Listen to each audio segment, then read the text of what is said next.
No Aeroporto Internacional de Tocumen, no Panamá, o voo 708 da West Caribbean Airways inicia o embarque dos passageiros com 2 horas de atraso, um contratempo que já irrita alguns viajantes ansiosos por chegar em casa após dias intensos. Já passa da meia-noite e os 152 turistas a bordo, cheios de lembranças da visita ao canal do Panamá, desde as enormes eclusas de Miraflores até as histórias de engenharia que conectam oceanos, regressam para casa na Martinica, carregando malas abarrotadas de artesanato local, garrafas de rum envelhecido e fotos de macacos nas florestas tropicais ao redor da via aquática. Muitos ainda comentam entre si sobre o calor úmido que enfrentaram durante os tours, o cheiro de café fresco nas feiras e as vistas impressionantes das comportas elevando navios gigantes, mas o cansaço já pesa nos olhos de todos depois de uma viagem turística exaustiva, com itinerários apertados e caminhadas longas sob o sol equatorial.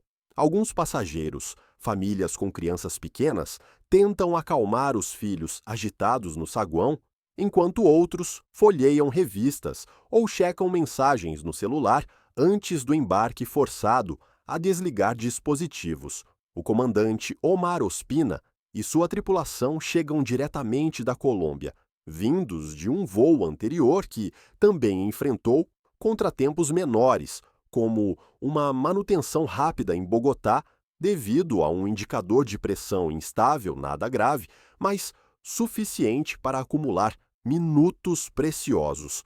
Consciente do atraso acumulado e da pressão da companhia para manter horários, apesar de tudo, o comandante precisa recuperar o tempo perdido, decolando o mais rápido possível, coordenando com a equipe de solo para agilizar os procedimentos finais, verificando listas de passageiros digitalmente e confirmando o fechamento das portas de carga, mas isso não será simples, pois o aeroporto está movimentado, com outros voos noturnos, incluindo cargueiros e conexões regionais que disputam slots na pista principal.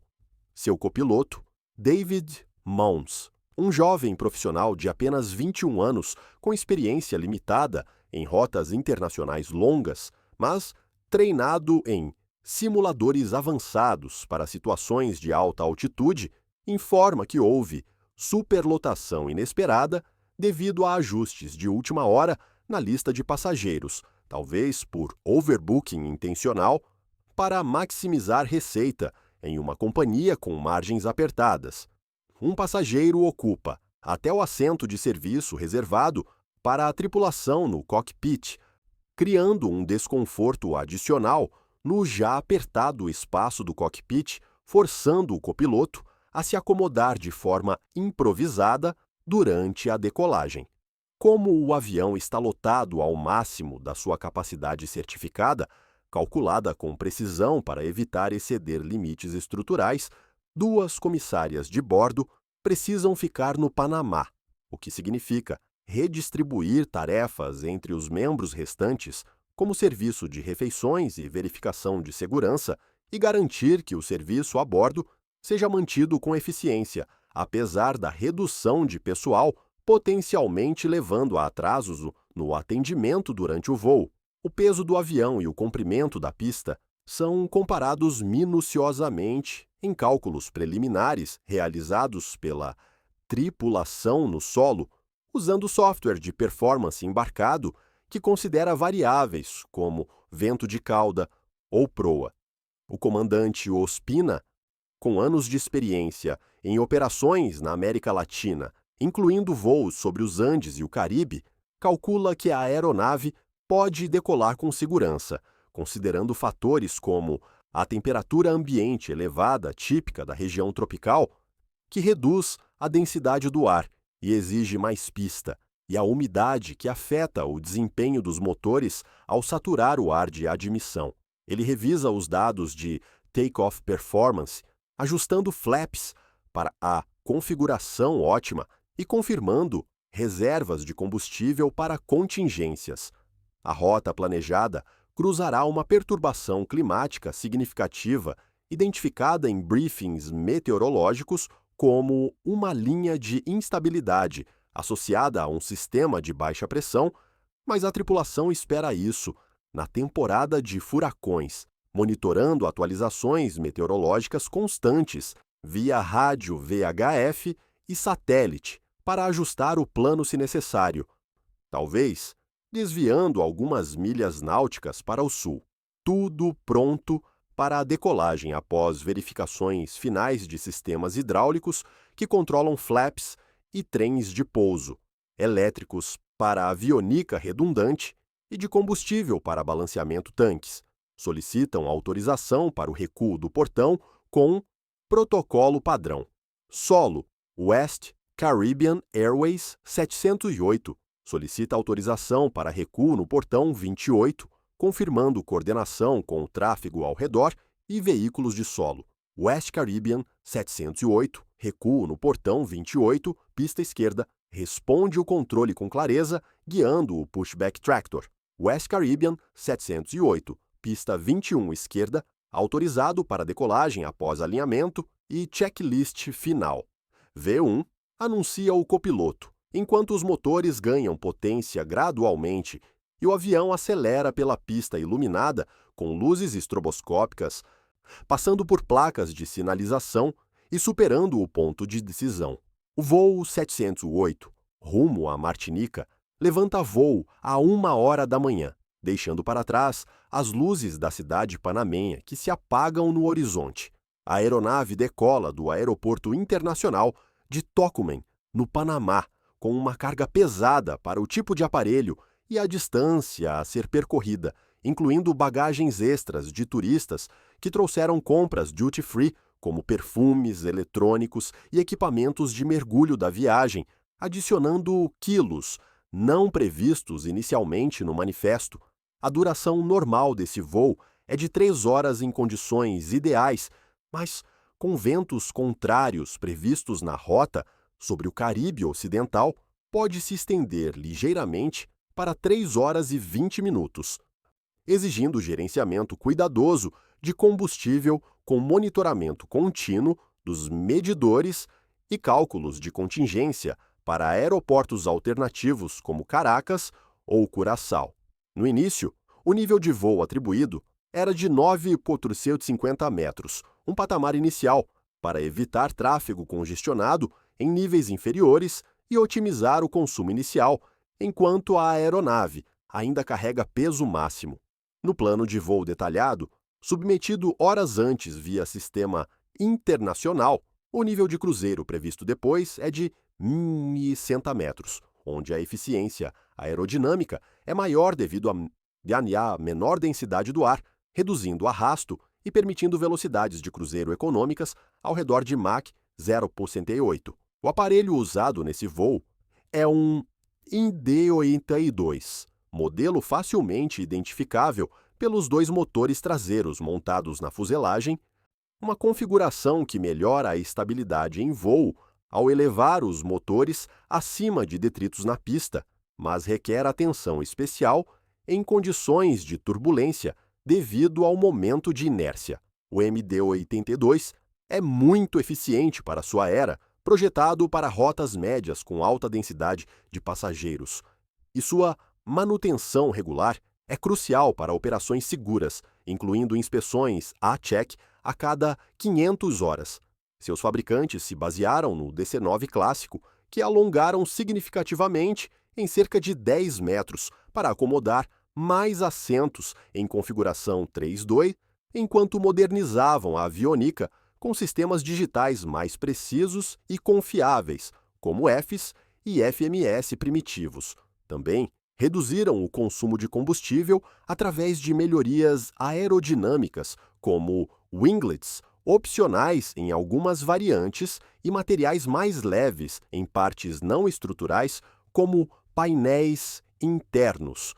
Quanto maior a altitude, mais a temperatura cai drasticamente, chegando a valores abaixo de menos 40 graus Celsius, mesmo em regiões tropicais, congelando umidade rapidamente, Então o copiloto ativa o antigelo preventivamente nos bordos de ataque das asas, estabilizadores e sondas pitot, para evitar acúmulo precoce que poderia falsificar leituras de velocidade. O avião está em voo há apenas 30 minutos, ainda na fase de ascensão inicial, com taxa de subida de 2.000 pés por minuto, quando, a 9.450 metros de altitude, os elementos se agitam de forma inesperada, com nuvens cumulonimbus se formando rapidamente à frente, tops alcançando 50.000 pés, segundo o radar meteorológico embarcado. Um furacão de baixa intensidade, classificado como categoria 1, se formou no Oceano Atlântico distante, influenciando padrões climáticos distantes com bandas de chuva estendendo-se centenas de quilômetros, e ventos fortes sopram na região sobrevoada, criando cisalhamento de vento que balança a fuselagem lateralmente até 10 graus. Quando as condições meteorológicas são tão ruins, com visibilidade reduzida para menos de 5 quilômetros, em nuvens e relâmpagos visíveis ao longe, iluminando o interior do cockpit, os pilotos frequentemente desviam da trajetória inicial em coordenação com o controle aéreo para contornar células convectivas perigosas, solicitando vetores para evitar o núcleo da tempestade. Após 1 hora de voo, vários milhares de quilos de combustível já foram consumidos e pelos motores JT8D, aliviando o peso total em cerca de 5 toneladas e permitindo ajustes na configuração de flaps e slats para melhor desempenho em cruzeiro, retraindo-os completamente para reduzir arrasto. O avião pode voar mais alto agora que o peso diminuiu substancialmente. Os pilotos voaram a 9.000 metros e queimaram combustível suficiente para aliviar o peso da aeronave em etapas, permitindo subir em patamares graduais até 1.060 metros, monitorando constantemente os indicadores de desempenho como M1 e EPR para evitar sobrecarga nos motores durante a climb. O comandante finalmente inicia a ascensão até a altitude de cruzeiro planejada, de 1.060 metros, ajustando os autothrottles para uma taxa de subida otimizada de 1.000 pés por minuto, na fase final, nivelando suavemente. Desligar antígelo dos motores. Ordena ele, após confirmar temperaturas externas que permitem a desativação temporária sem risco imediato de icing, embora protocolos recomendem manutenção em áreas suspeitas. O comandante percebe que os motores não respondem aos comandos com a precisão habitual, talvez devido a flutuações na pressão de admissão causadas por turbulência, entrando nas intakes, mas a tripulação não se alarma-se inicialmente, atribuindo a variações normais em ambiente turbulento e checando gauges secundários. Após cobrir 1/3 do caminho até a Martinica, passando sobre o Mar do Caribe com suas águas escuras abaixo, pontuadas por luzes de navios cargueiros, o avião entra no espaço aéreo venezuelano, uma transição que requer comunicação em espanhol com controladores locais usando fraseologia ICAO adaptada. A tempestade ganha força gradualmente, com rajadas aumentando para 50 nós e gotas de chuva batendo no para-brisa como granizo leve, e o copiloto David Mounts se preocupa com a formação de gelo, inspecionando visualmente as asas através das janelas laterais com lanterna e notando uma fina camada translúcida. "Eu ligo, capitão." "Ou o quê? Temos gelo?" pergunta ele, buscando confirmação enquanto ajusta os controles ambientais e verifica o sistema de detecção de ICE. As turbulências sacudem o avião com mais intensidade, com variações de até mais ou menos 500 pés, forçando os passageiros a apertarem os cintos e as comissárias a interromperem o serviço de bebidas quentes, armazenando carrinhos com segurança. "Coloquem os cintos e permaneçam sentados", anuncia o sistema de som pelo intercom, em francês e inglês, com as comissárias percorrendo os corredores para verificar conformidade, ajudando idosos e acalmando os mais nervosos com explicações sobre turbulência normal em rotas caribenhas. A torre de controle do aeroporto de Maiquetía, na Venezuela, não tem radar primário avançado, como os sistemas SSR modernos, dependendo de relatórios posicionais manuais dos pilotos para rastreamento em tela vetorial. Os controladores aéreos dependem das informações dos pilotos, plotando posições em mapas analógicos quando necessário e estimando separação baseada em tempos reportados. O comandante desliga o piloto automático para assumir controle manual durante a passagem pela zona mais agitada, sentindo melhor as respostas da aeronave através do yoke e pedais, ajustando o trim para aliviar forças. O avião desce gradualmente para altitudes mais baixas, em busca de ar mais denso e menos turbulento, solicitando descida para FL-280 inicialmente, mas as turbulências ficam cada vez mais intensas, com o altímetro oscilando e o variômetro indicando variações rápidas de mais ou menos 1000 pés por minuto. De repente, o vibrador do manche ativa com um zumbido insistente e vibração física.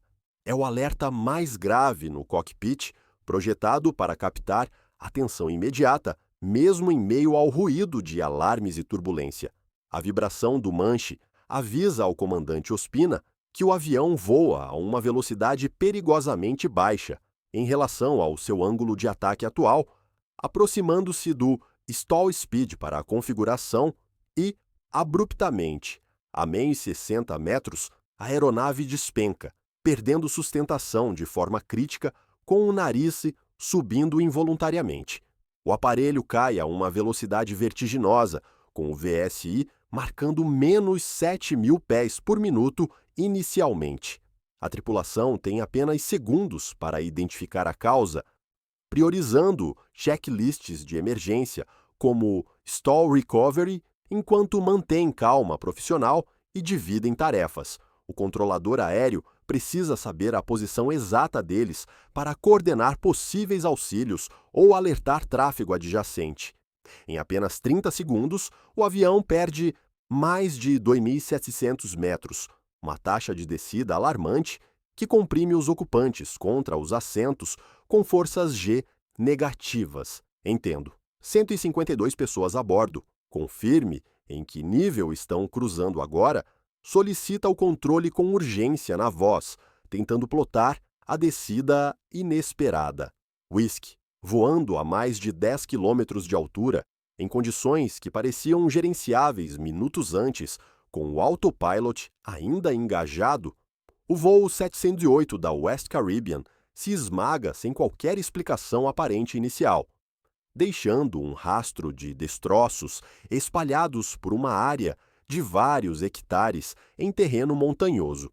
O controlador aéreo em contato com a tripulação no momento do impacto não sabe o local preciso do avião devido à falta de radar, nem se há sobreviventes, iniciando protocolos de busca imediatos com helicópteros militares e equipes terrestres mobilizadas de Caracas.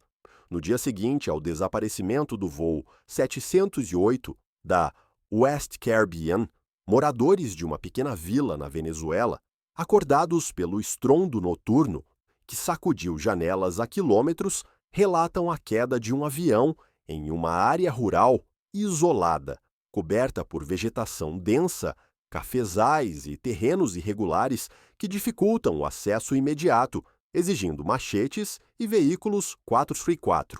A Coronel Ramos é a investigadora-chefe na agência governamental venezuelana responsável pela segurança aérea, uma profissional dedicada, com experiência em incidentes menores como overshoots em pistas curtas, mas nada comparável a isso em escala. Ela nunca investigou um acidente tão grande em escala e complexidade, com múltiplas jurisdições. A cena de horror a abala profundamente, com corpos e fragmentos espalhados por centenas de metros, exigindo identificação meticulosa via DNA e pertences pessoais, um processo que leva dias. Os 160 ocupantes da aeronave, em sua maioria, cidadãos franceses da Martinica, com famílias esperando ansiosamente em Fort-de-France, com malas prontas para recepção, pereceram no impacto violento que criou uma cratera de vários metros. Toda a equipe ficou abalada porque nenhum de nós havia trabalhado em um caso dessa magnitude antes, com pressões emocionais e logísticas intensas, incluindo suporte psicológico para investigadores. Na verdade, foi o acidente aéreo mais mortal da história da Venezuela, superando eventos anteriores como colisões em solo em número de vítimas e repercussão internacional na mídia francesa. Havia uma pressão enorme sobre nossos ombros, vinda de governos aliados, famílias desesperadas e mídia global acampada no local. A tarefa se anuncia colossal, envolvendo coordenação multinacional desde o início, com reuniões diárias via conferência. A Coronel Ramos sabe que o avião acidentado é um dos mais seguros do mundo para sua categoria, com um histórico de milhões de horas de voo, sem falhas catastróficas, generalizadas em frotas bem mantidas. Todo dia, mais de 3.000 MD-82 decolam ao redor do globo, transportando passageiros em rotas regionais eficientes na América, Ásia e Europa antes de aposentadoria gradual. Os investigadores precisam encontrar rapidamente a causa do acidente para garantir que todos os MD-82 em operação pelo mundo não tenham o mesmo problema latente, possivelmente emitindo alertas globais via FAA e EASA, se for defeito de design. Jornalistas da Colômbia, Venezuela e Martinica chegam ao local do impacto em busca de respostas, acampando nas proximidades, apesar das dificuldades com chuva constante, formando uma vila de tendas com satélites. Para complicar, os destroços estão em uma zona sem lei, perto da fronteira colombiana, onde sequestros são comuns por grupos guerrilheiros e paramilitares patrulham, aumentando riscos para todos com tiroteios esporádicos. Os investigadores não podem trabalhar à noite, pois o exército venezuelano recusa proteção após o pôr do sol devido a operações noturnas próprias, limitando operações a horários diurnos com escoltas armadas de 50 soldados.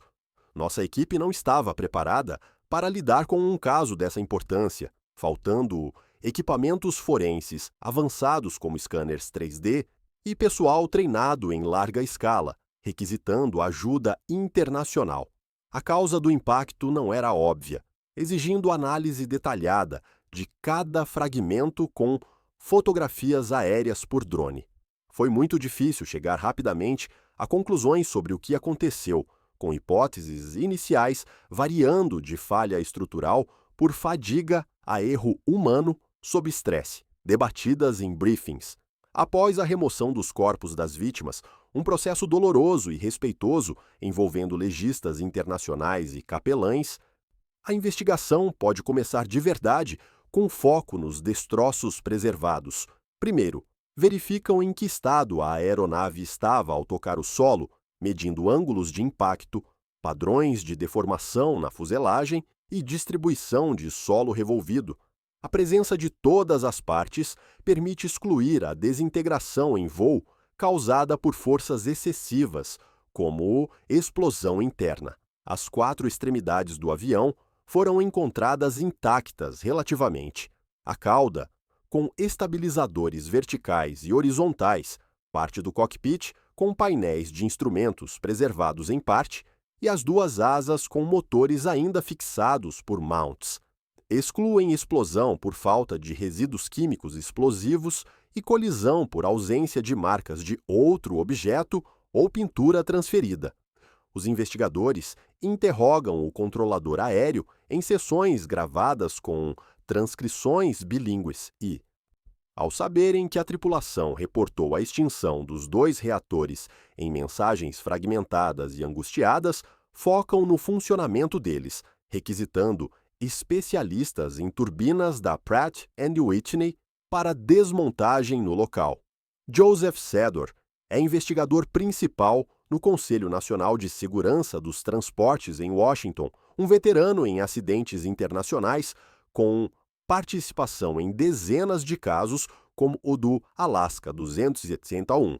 Ele realiza missões internacionais, viajando com kits portáteis de análise, incluindo boroscópios. Assim que um acidente ocorre, contatam o fabricante do avião para obter as fichas técnicas completas do modelo, incluindo diagramas explodidos e históricos de manutenção do tail number específico.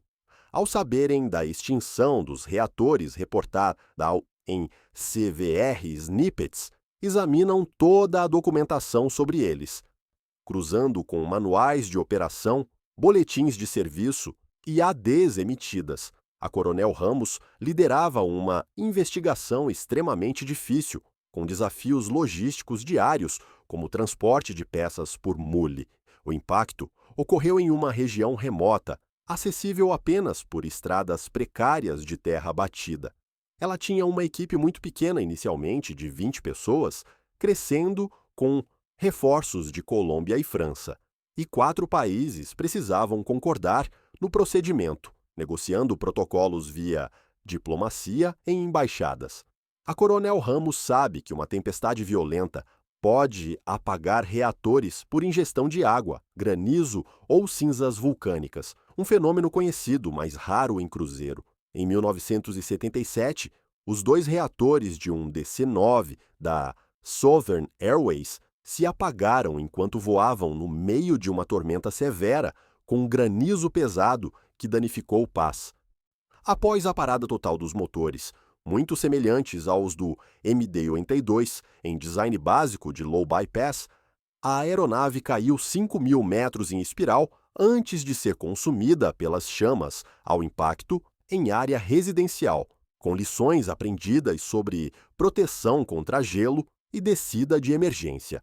Os investigadores acreditam que a extinção dos reatores do voo 708 da West Caribbean pode ter sido causada pela ingestão de chuva torrencial ou ventos fortes que induziram flameout, comparando com casos históricos como o British Airways 009 com cinzas. A extinção de reatores não é difícil de entender para especialistas em propulsão.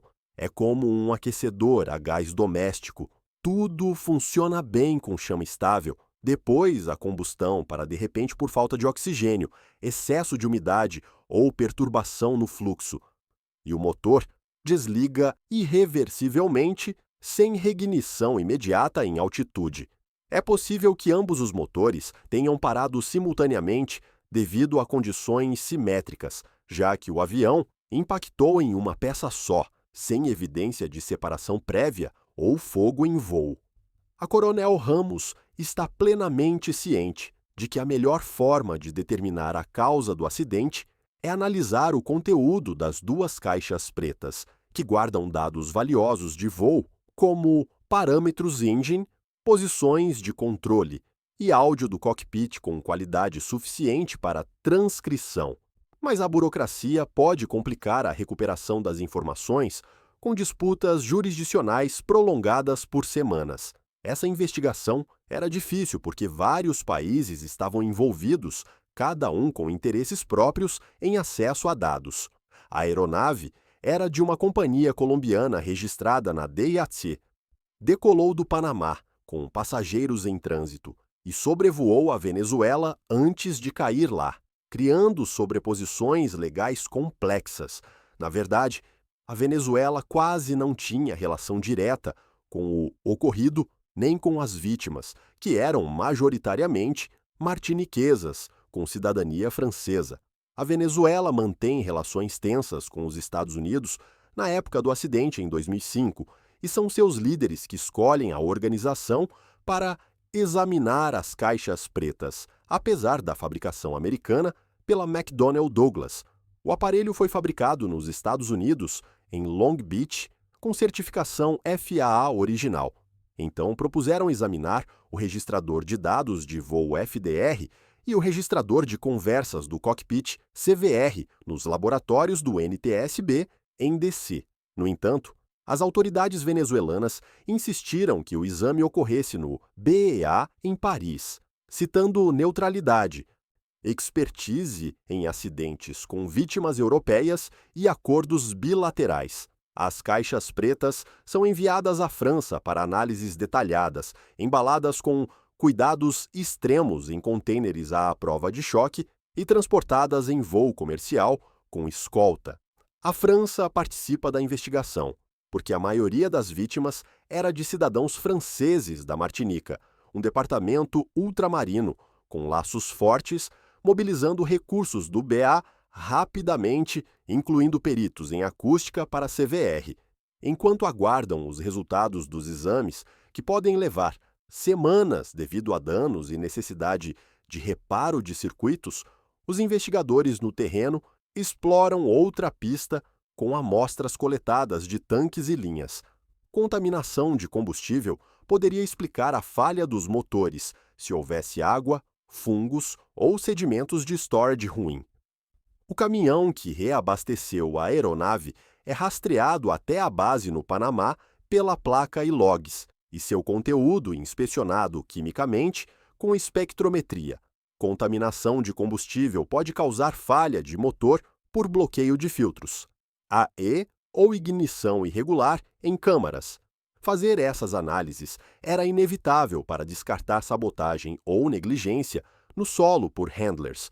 Pediram às autoridades do Panamá para analisar o combustível do voo 708 em laboratórios credenciados ASTM, mas nenhuma contaminação foi detectada acima de limites, limpando essa linha de inquiry completamente. Joseph Sedor vai ao local da investigação acompanhado de 2 especialistas em reatores da Pratt & Whitney, voando comercialmente para acelerar a chegada, apesar de jet lag.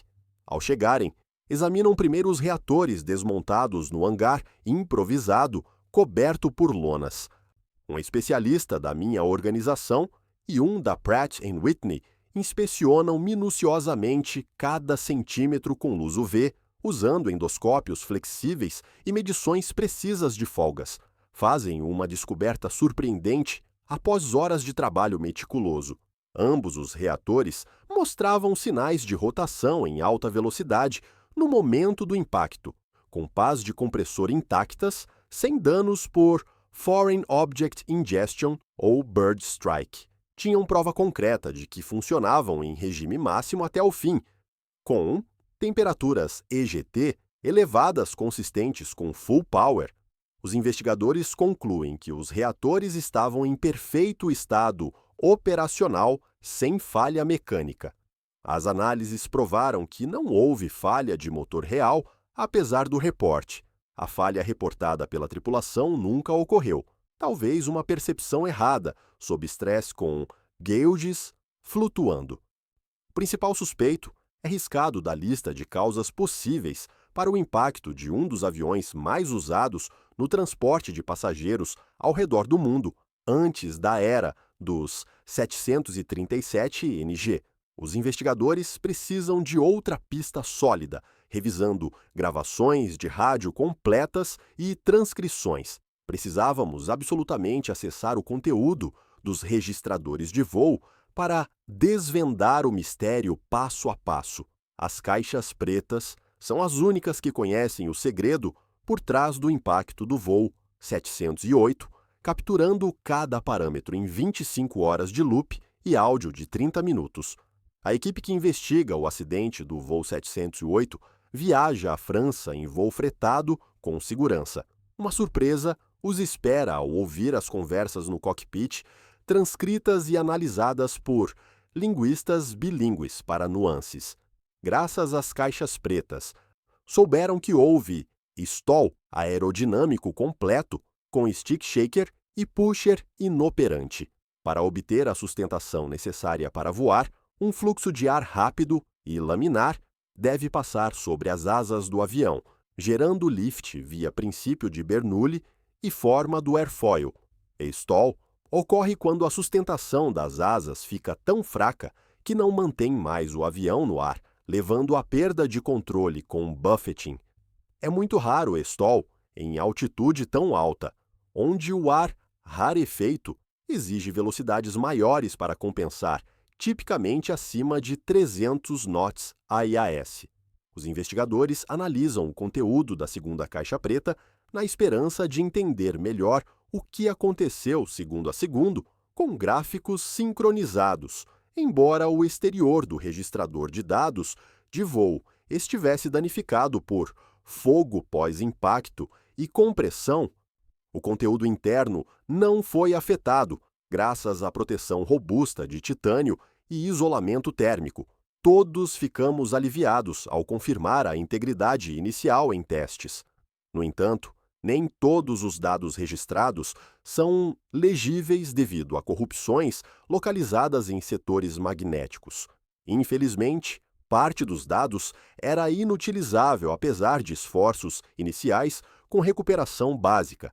Eram dados preciosos, pois se tratava da posição do profundor para controle de pitch em graus, do leme para yaw, do rumo magnético e verdadeiro, sem esquecer o mais importante, a taxa de pressão dos motores EPR, que indica thrust relativo. Isso frustra Joseph Sador, que coordena a recuperação avançada com labs especializados. Esses dados revelariam o nível de potência dos reatores em tempo real com resolução de segundos e o desenrolar dos últimos instantes de voo com precisão forense. Funcionários do NTSB em Washington oferecem ajuda especializada em data carving. Um software proprietário poderia recuperar alguns dados perdidos através de algoritmos de interpolação e error correction. Era preciso usar todos os dados disponíveis para preencher as lacunas e reconstruir a sequência completa de eventos. Os investigadores consideram outras hipóteses para a causa do stall, expandindo o escopo para fatores humanos e ambientais. Descobrem que o avião atravessou uma tempestade com chuva gelada, torrencial e granizo do tamanho de bolas de gude, condições ideais para a formação de gelo rápido mesmo em altitudes elevadas, onde supercooled droplets existem.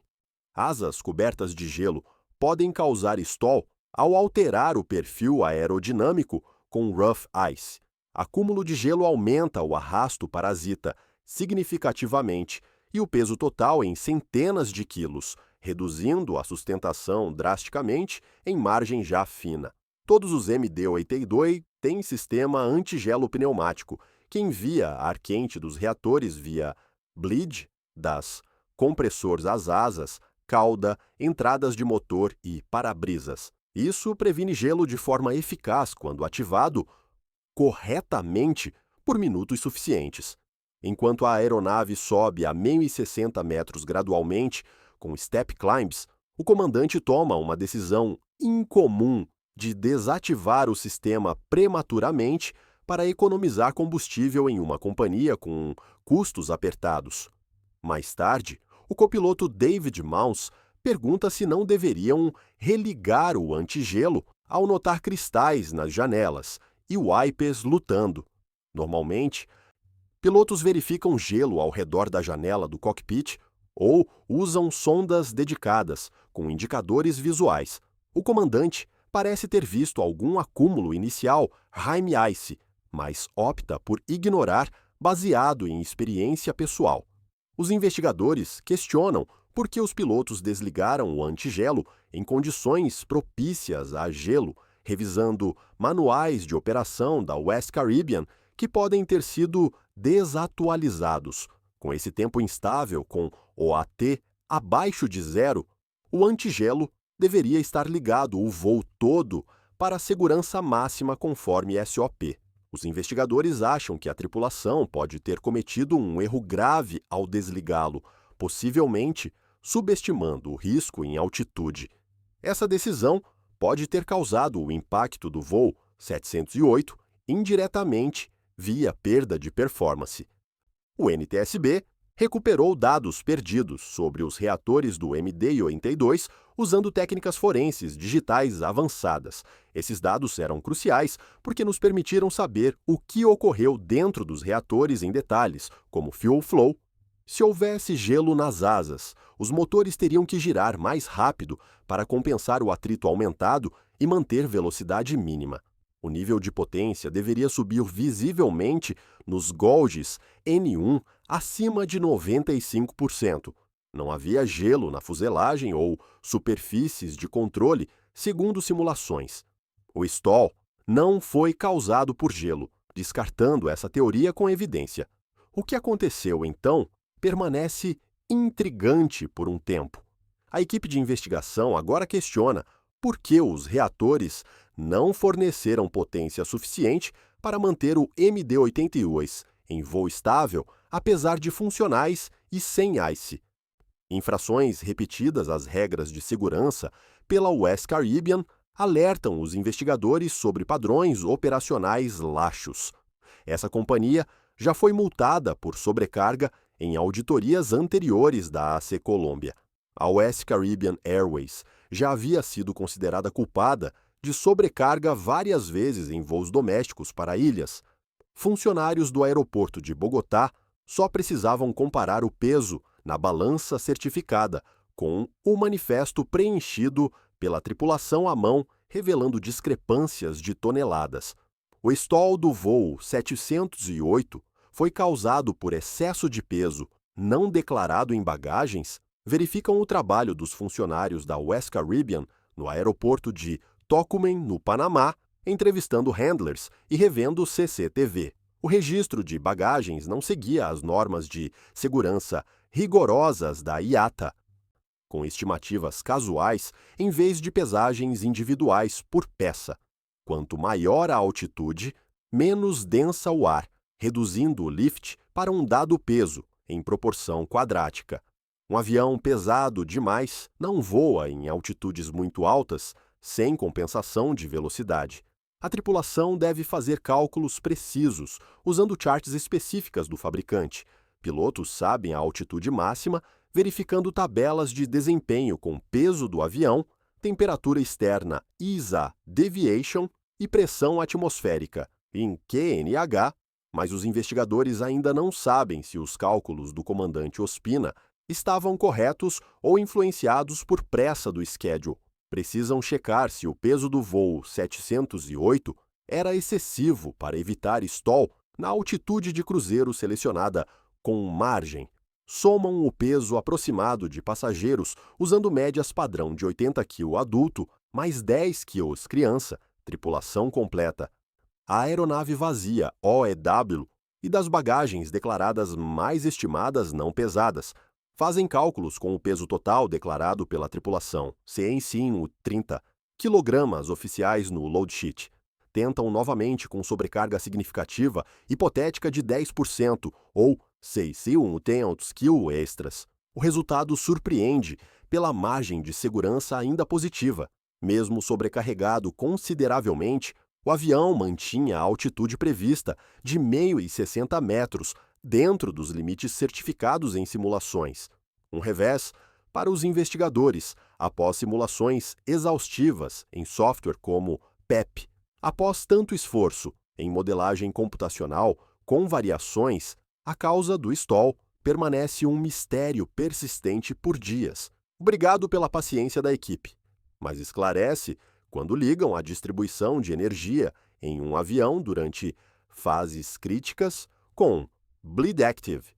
Quando ligado, o antígelo consome parte da energia dos reatores via Bleed Air de estágio alto, reduzindo a potência disponível para empuxo principal em até 5%. Dependendo do peso e altitude, essa redução pode prejudicar o desempenho marginalmente em envelope. Esse avião voava a 1.060 metros se o antigelo estivesse desligado sem problemas de thrust. Mas, ligado, não mantinha acima de 9.700 metros devido à perda de thrust disponível versus required. Considerando o tempo úmido com high humidity e o peso real estimado, concluíram que voava alto demais para a configuração com anti-Ison mais tarde. Ao ligar o antigelo quando o gelo foi notado, o avião perdeu velocidade gradualmente, sem ajuste, e o empuxo dos reatores diminuiu sem compensação manual. Os investigadores agora sabem que essa redução de empuxo causou o stall ao aproximar do Coffin Corner, onde stall e MMO convergem. Presumem que o comandante esqueceu de incluir o consumo do antigelo nos cálculos de altitude máxima de cruzeiro, um erro comum sob fadiga ou treinamento insuficiente. Mas por que a tripulação não notou a queda de empuxo nos instrumentos primários? Dados recuperados pelo NTSB dão parte da resposta, com gráficos detalhados de trends. Durante o stall, o avião voava no piloto automático em modo altitude hold, com VNAV desengajado. O piloto automático normalmente previne stall, ajustando o pitch para manter speed, mas falha em cenários específicos de thrust loss. A próxima tarefa é descobrir por que falhou aqui, apesar de certificação FAA. A equipe pesquisa pilotos automáticos de MD-82 e encontra um boletim do fabricante arquivado em biblioteca. A companhia do voo 708 o recebeu 3 anos antes via mailing oficial e e-mail.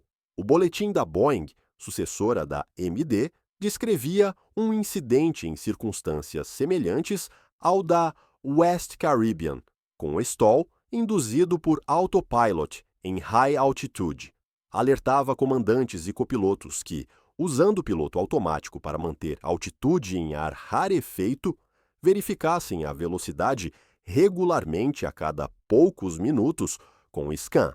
Dizia claramente que, em certa altitude com o piloto automático em ALT hold, era preciso checar a velocidade de cruzeiro, pois o aparelho mantinha altitude, reduzindo velocidade para economizar potência.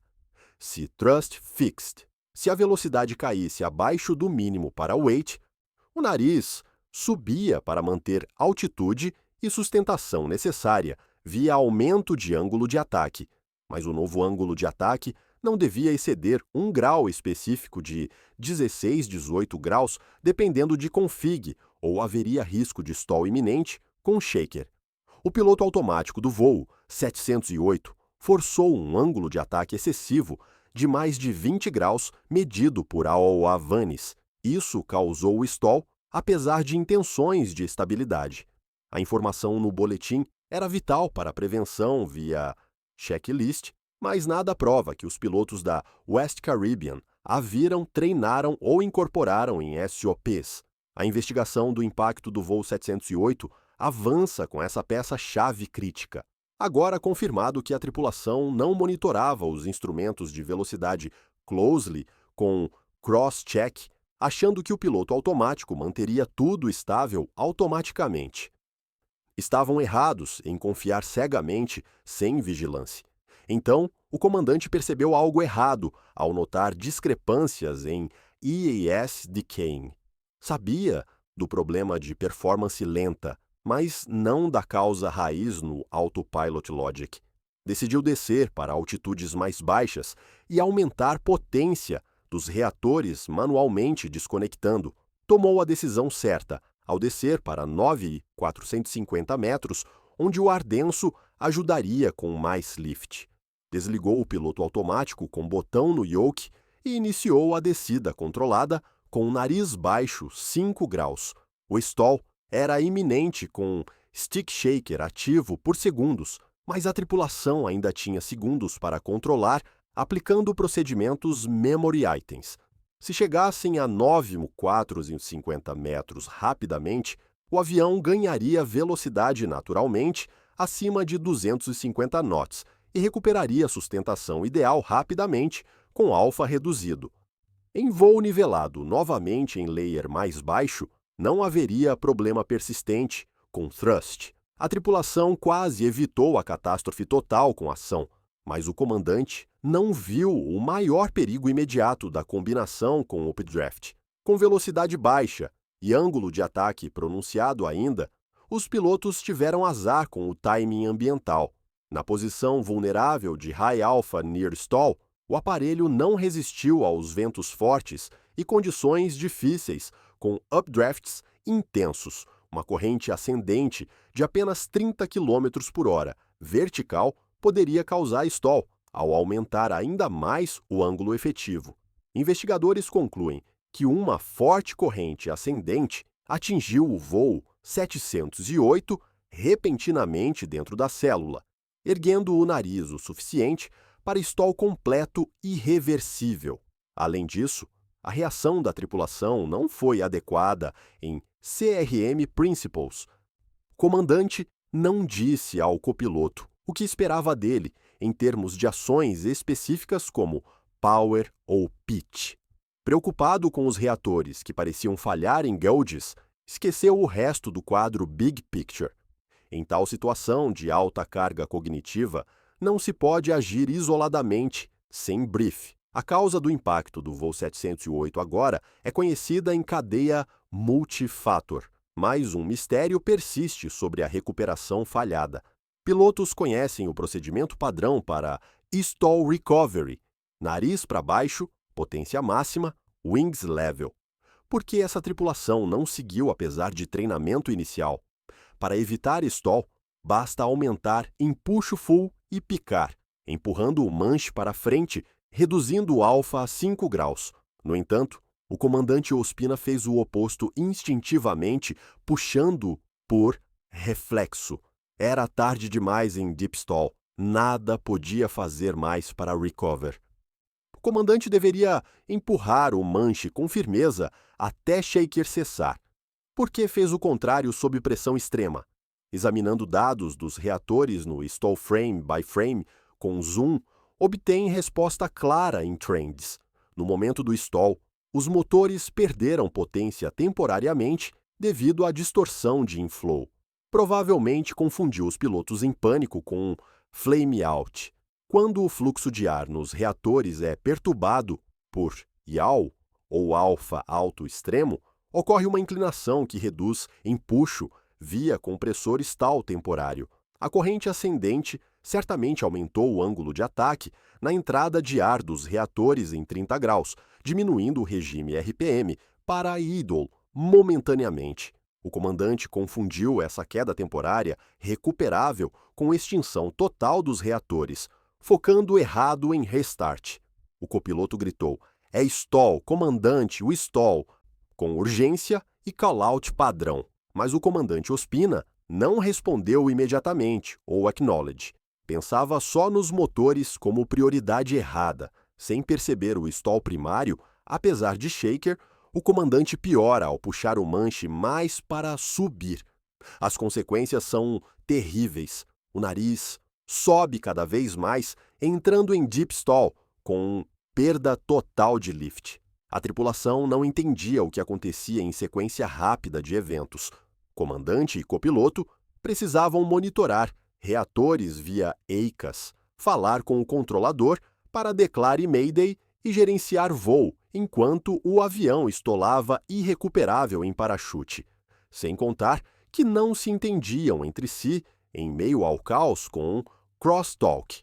Era extremamente difícil para os pilotos com workload, overload e tunnel vision. Em situações críticas como essa de upset, comandante e copiloto devem comunicar eficazmente via callouts padrão como My Controls ou Speed. Infelizmente, a tripulação do voo 708 não o fez consistentemente conforme CRM Training. Ficaram em silêncio até perceberem que estava fora de controle total com altitude loss. Aí, o impacto era inevitável em minutos curtos. Nada mais podiam fazer efetivamente além de brace. O registrador de dados mostrou a aeronave caindo cerca de 350 metros por minuto em full stall com Mach increasing. A força G os descoordenou fisicamente com negative G e a vibração piorou tudo com buffeting aerodinâmico. Nas gravações CVR, até as vozes tremiam de estresse e medo. Vibrações intensas tornavam o controle impossível, apesar de esforços hercúleos no yoke. Após 3 minutos de queda aterrorizante para os ocupantes com gritos audíveis e prayers, o avião toca o solo em alta velocidade vertical. Waze. Na investigação do impacto do voo 708, a Coronel Ramos e sua equipe obtêm informações importantes que ajudam a entender o comportamento da tripulação sob fadiga crônica. A West Caribbean Airways enfrentava graves dificuldades financeiras crônicas com dívidas acumuladas. Os problemas financeiros eram tão sérios que a tripulação do voo 708 não recebia salário há 6 meses completos, afetando moral, foco e até saúde mental. Isso pode ter afetado a concentração do comandante em decisões críticas com distraction. Os investigadores descobrem que o comandante Ospina trabalhava em um bar à noite em Cartagena para sustentar a família de 4, acumulando horas extras além de duty time. Seus problemas financeiros deviam exercer pressão enorme psicológica diária. Antes de decolar, o voo 708 atrasou várias horas na Colômbia, porque a companhia não podia pagar o combustível imediatamente em cash, negociando com fornecedores por crédito. Outro fato importante: era o terceiro de 4 voos planejados naquele dia fatigante, com turnarounds rápidos. Toda a tripulação sofreu pressão considerável, com atrasos cumulativos de ground ops, questionando se o voo seria cancelado ou não por falta de funds. Para os investigadores, o jovem copiloto de 21 anos deveria ter se manifestado com mais veemência, apesar de hierarquia Captain Authority. A diferença de idade era grande, de 30 anos, e o copiloto provavelmente se sentiu intimidado pelo comandante experiente com milhares de horas. Mesmo com o comandante mais velho e experiente, o copiloto não deve hesitar em apontar observações se achar algo errado e sua vida em risco imediato, conforme CRM module. Se avisa e o comandante ignora, o copiloto deve assumir controle via I Have Controls Protocol. O relatório oficial menciona que ambos os pilotos tinham consciência situacional insuficiente devido a múltiplos fatores como fatigue, poor CRM e distraction. Embora não tenham reagido como deviam em simulações de stall, a transportadora também errou sistematicamente em oversight. Descobriram que a West Caribbean não treinou adequadamente seus pilotos, especialmente em gestão de recursos de equipe CRM, introduzido pós-90s, e situações de stall em altitude com upset recovery. Esse impacto não é só culpa do pessoal de voo individual em cockpit. A companhia aérea também é responsável por falhas organizacionais latentes. Obviamente, a West Caribbean tinha graves problemas financeiros, falhas latentes que, com o tempo, levam a erros de gestão e acidentes graves evitáveis com proper intervention. O relatório final de Loris Ramos e equipe inclui várias recomendações detalhadas para prevenir tragédias semelhantes no futuro imediato. Recomendaram fortemente à aviação civil colombiana melhorar o treinamento de comandantes e copilotos, especialmente em comunicação assertiva, uso correto do piloto automático em envelopes marginais e recognition de High Altitude Stall. Após o impacto do voo 708, a West Caribbean cessou operações abruptamente sob ordem regulatória, faliu sob investigações, perdas financeiras e reputação.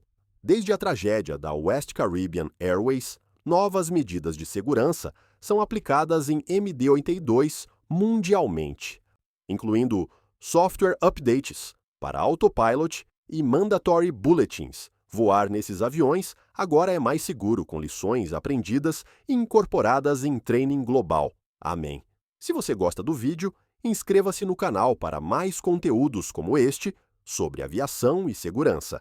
Exploramos desastres aéreos com detalhes profundos, reconstruções e análises, mas sempre respeitando as vítimas e focando em prevenção para o futuro. Ative o sininho para notificações de novos episódios semanais, onde dissecamos casos famosos e obscuros da aviação mundial, trazendo lições valiosas para entusiastas, estudantes e profissionais do setor. Compartilhe com amigos interessados em segurança aérea ou história da aviação. E deixe comentários abaixo sobre o que achou dessa análise detalhada do voo 708. Qual aspecto mais te surpreendeu? O erro do antigelo ou a falha no CRM? Sua interação ajuda o canal a crescer, alcançar mais pessoas e produzir material de qualidade ainda melhor com gráficos e animações. Obrigado por assistir até o final com atenção. Seu apoio faz diferença. E nos vemos no próximo vídeo investigativo profundo sobre outro mistério dos céus. Se gostou do vídeo, inscreva-se agora mesmo e junte-se à comunidade que aprende com o passado para voar mais seguro no futuro, evitando que histórias como essa se repitam.